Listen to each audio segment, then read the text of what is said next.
ನಿಲ್ಲಿಸುವಂಥ ಕೆಲಸಗಳು ಮಾಡ್ತಾ ಇದ್ದಾರೆ. ಅಶ್ವಾವತಿದು ತಟ್ಟೆಕೆರೆ ಬೇರೆ ಬೇರೆ ಟಿ ಬೇಗೂರು ಭಾಗದಲ್ಲಿ ಅವರಿಗೆ ಮಾಹಿತಿ ಇಲ್ಲ.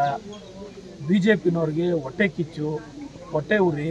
ನಾನು ಮಾಧ್ಯಮದಲ್ಲಿ ಗಮನಿಸಿದೆ, ಪಾಪ ಬಡ ಹೆಣ್ಣುಮಕ್ಕಳು ಫ್ಯಾಕ್ಟ್ರಿಗೆ ಹೋಗ್ತಕ್ಕಂಥವ್ರನ್ನ, ಟೀ ಮಾರ್ತಕ್ಕಂಥವ್ರನ್ನ ಹಣ ಕೊಟ್ಟು ಅಶ್ವಾವತಿ ಹೋರಾಟಕ್ಕೆ ಕರ್ಕೊಂಡೋಗಿದ್ರು ಅಂತ ನಾನು ಸಾಮಾಜಿಕ ತಾಣದ ಮಾಧ್ಯಮಗಳಲ್ಲಿ ಗಮನಿಸಿದೆ. ಇದು ದುರದೃಷ್ಟಕರ. ಈ ಕ್ಷೇತ್ರದ ರೈತರಿಗೆ, ಈ ಕ್ಷೇತ್ರದ ಅಂತರ್ಜಲ ಮಟ್ಟ ಕುಸಿತೋಗಿರ್ತಕ್ಕಂಥ ಸಂದರ್ಭದಲ್ಲಿ ಸಂಪೂರ್ಣ ಶುದ್ಧೀಕರಿಸಿದ ಸಂಸ್ಕರಿಸಿದ ನೀರನ್ನು ತಂದು ಅಂತರ್ಜಲ ಮಟ್ಟವನ್ನು ಹೆಚ್ಚಿಸ್ಲಿಕ್ಕೆ ಹೋದರೆ BJPನವರು JDSನವರು ಹೊಟ್ಟೆ ಕಿಚ್ಚು, ಹೊಟ್ಟೆ ಊರಿಗೆ, ರೈತರಿಗೆ ಮತ್ತು ಜನಕ್ಕೆ ಅಪಪ್ರಚಾರ ಮಾಡಲಿಕ್ಕೆ ಹೊಟ್ಟೆ ಕಿಚ್ಚಿನಿಂದ ಹೊರಟವರೇ ಹೊರತು ಇದರಿಂದ ಅವರು ಯಶಸ್ಸು ಸಾಧಿಸಲಾರರು. ಬೇಗೂರು ಕೆರೆ ವಿಚಾರದಲ್ಲಿ ನಮ್ಮ ಮುಖಂಡರು ಮುನಿಯಪ್ಪನವರು, ನಮ್ಮ ರಂಗನಾಥ್ ಗೌಡರು, ನಮ್ಮ ಅಲ್ಲಿದ್ದಂಥ ಅರ್ಜುನಣ್ಣವರು, ಗಣೇಶ್ ಅಣ್ಣವರು, ಬೈನಹಳ್ಳಿ ವೆಂಕಟೇಶ್ ಅವರು, ಇನ್ನೂ ನಮ್ಮ ಎಲ್ಲ ಪಂಚಾಯತಿ ಸದಸ್ಯರು ನನ್ನ ಗಮನಕ್ಕೆ ತಂದರು.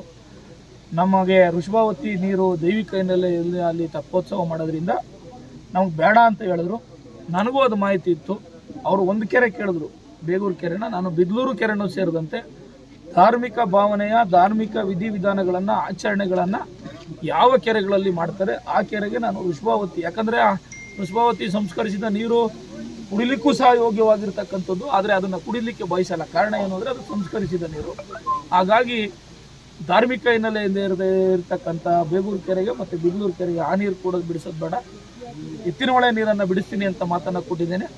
BJPಯವ್ರ ಹೋರಾಟ ಹೊಟ್ಟೆ ಕಿಚ್ಚು, ಹೊಟ್ಟೆ ಉರಿ. ಅವರೆಲ್ಲ ಒಂದು ಕಡೆ ಹೇಳ್ತಿದ್ರಂತೆ, ಈ MLA ಅವರು ಹೋಗ್ತಾ ಇರೋಂಥ ಸ್ಪೀಡ್ಗೆ MLA ಅವರು ಮತ್ತು ಅವ್ರ ಜೊತೆಲಿರೋ ಮುಖಂಡರು ದಿನ ಬೆಳಗ್ಗೆ ಇದ್ದರೆ ಜನರ ಜೊತೆ, ಜನರ ಕಷ್ಟ ಸುಖದ ಜೊತೆ, ಈ ಕ್ಷೇತ್ರದ ಅಭಿವೃದ್ಧಿ ಜೊತೆ ಅವರೇ. ಈ MLA ಏನಾದರೂ ರಾಜಕೀಯವಾಗಿ ಬೇಕಾಗಬೇಕು ಅಂದರೆ ಈ MLA ವಿರುದ್ಧ ಅಪಪ್ರಚಾರ ಮಾಡಬೇಕು. ಇದೊಂದು ಸಿಕ್ಕದೆ ಮಾಡೋಣ, ಬಟ್ ಇದು ಗೊತ್ತು ಇದೇನೂ ಇಲ್ಲ, ಆದರೂ ರಾಜಕೀಯಕ್ಕೋಸ್ಕರ ಅವ್ರಿಗೆ ಏನಾದರೂ ಕೆಟ್ಟ ಸುತ್ತರಕ್ಕೆ ಮಾಡಬೇಕು ಅಂತ ಮಾಡ್ತಾವ್ರೆ. ಈ ಕ್ಷೇತ್ರದ ಜನರು ದಡ್ರಲ್ಲ.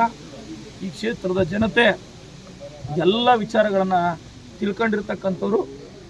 ವೃಷಭಾವತಿ ಏತ ನೀರಾವರಿ ಯೋಜನೆಯಿಂದ ಕೆಂಗೇರಿ ಮೋರಿ ನೀರು ಬಿಡ್ತಾರೆ ಅಂತ ಹೇಳ್ತಾವ್ರೆ. ನಿಮ್ಮೆಲ್ಲರನ್ನ, ಮಾಧ್ಯಮದ ಸ್ನೇಹಿತರನ್ನ ಮತ್ತು ತಾಲೂಕಿನ ಎಲ್ಲ ರೈತ ಪರ ಮುಖಂಡರುಗಳನ್ನು ಮತ್ತು ವಿವಿಧ ಪರ ಸಂಘಟನೆಗಳ ಮುಖಂಡರುಗಳನ್ನು ನಾನೇ ಖುದ್ದು ಶುದ್ಧೀಕರಣ ಮಾಡತಕ್ಕಂಥ ಸ್ಥಳಕ್ಕೆ ಕರ್ಕೊಂಡು ಹೋಗ್ತೀನಿ. ಕೆಂಗೇರಿ ವೃಷಭಾವತಿ ನೀರನ್ನು ಒಂದೇ ಒಂದು ಡ್ರಾಪು ಸಹ ನಾವು ಈ ಯೋಜನೆಗೆ ಬಳಸ್ಕೊಳ್ಳೋದಿಲ್ಲ. ಸಂಸ್ಕರಣಗೊಂಡಂಥ ನೀರು ಏನು KC ವ್ಯಾಲಿ, HN ವ್ಯಾಲಿ ಯೋಜನೆಯಲ್ಲಿ ಮಾಡಿದ್ರು, ಅದಕ್ಕಿಂತ ಅಡ್ವಾನ್ಸ್ ಆಗಿರುವಂಥ ಮಿಷಿನ್ ತಂದು ಸಂಸ್ಕರಣ ಮಾಡ್ತಾ ಇದ್ದಾರೆ. ಸಂಪೂರ್ಣ ಶುದ್ಧೀಕರಿಸಿದ ನೀರು ನೆಲಮಂಗಲ ತಾಲೂಕಿನ 69 ಕೆರೆಗಳಿಗೆ ಬರ್ತದೆ. ಮೊದಲನೇ ಕೆರೆಗೆ ಸಾವಿರಾರು ಜನರ ಸಾಕ್ಷಿಯಾಗಿ ಶುದ್ಧೀಕರಿಸಿದ ಬೋರ್ವೆಲ್ ಡ್ರಿಲ್ ಮಾಡಿದ್ರೆ ಏನು ನೀರು ಭೂಮಿಯಿಂದ ಹೊರಗಡೆ ಬರುತ್ತೆ, ಆ ಕಲ್ಲರ್ ಇದ್ದರೆ ಮಾತ್ರ ನಾನೂ ಸೇರಿದಂತೆ ಸಾರ್ವಜನಿಕರ ಸಮ್ಮುಖದಲ್ಲಿ ತಿಳಿಸಿ ಅದನ್ನು ಸಾರ್ವಜನಿಕರು ಒಪ್ಪಿದರೆ ನಾನು ಆ ನೀರನ್ನು ಬಿಡಿಸ್ಕೊತೀನಿ. ಆ ಸಾರ್ವಜನಿಕರು ಒಪ್ಪಲಿಲ್ಲ, ಆ ನೀರು ಶುದ್ಧಿಯಾಗಿ ಬಿಳಿ ರೂಪದಲ್ಲಿ ಬರಲಿಲ್ಲ ಅಂದರೆ ಈ ನೀರನ್ನು, ಈ ಯೋಜನೆಯಿಂದ ಬರ್ತಕ್ಕಂಥ ನೀರು ನನಗೆ ಬೇಡ ಅಂತಕ್ಕಂಥ ಹೇಳಿ ನಾನೇ ತಡಿತಕ್ಕಂಥ ಕೆಲಸ ಮಾಡ್ತೀನಿ. BJPಯವರು ಇಷ್ಟೇ ಇದರಲ್ಲಿ ಮಾಡ್ತಾ ಇರೋದು.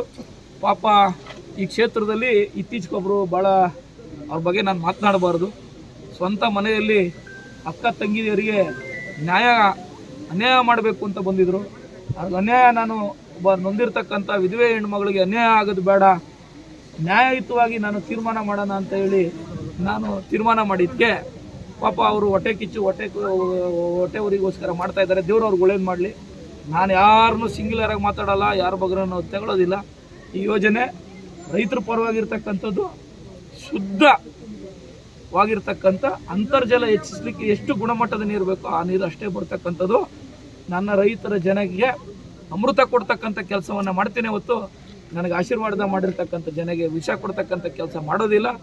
ನೀವೇ ನೋಡ್ತಾ ಇದ್ದೀರಾ ಹೆಂಗೆ ಈ ಹೋರಾಟಕ್ಕೆ